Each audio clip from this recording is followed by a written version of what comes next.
Hi, Alan Wood with the Alan Wood team, and today we have Mark Gunther, another attorney who is visiting us, and we use Mark for a fair number of transactions. He does a great job, and I would highly recommend him.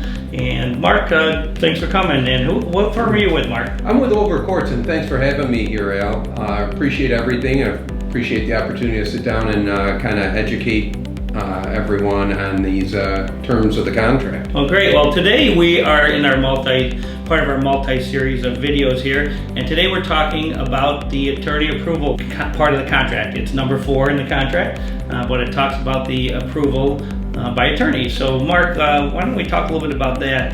So I always tell buyers and sellers, when you sign a contract, it's not a firm contract until you have the attorney's approval. Is that correct? Because I always tell them you have to have those two, because either one can cancel it at any time. That's absolutely correct, Alan.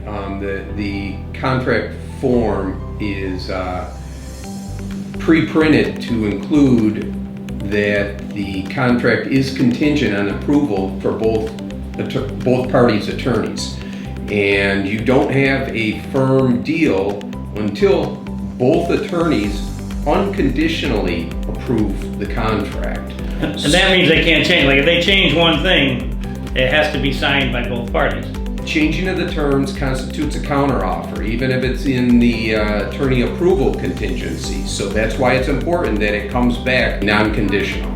So how soon are you supposed to get the attorney approval process? Well, the contract provides for a minimum of 3 days, excluding Saturdays, Sundays, and public holidays. And so that's 3 full days from the day it's signed. So as an example, if the contract is signed today at 3 o'clock, the clock doesn't start running till 12:01 a.m. tomorrow. And then it's 3 days, including tomorrow, the next day, and the following day.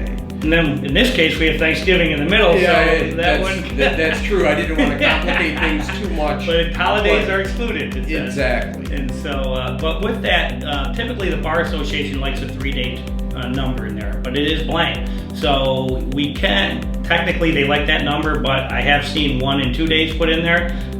They don't like that typically, the attorneys, but I think it is permissible technically. Is that true? It's not. No, okay. Sorry.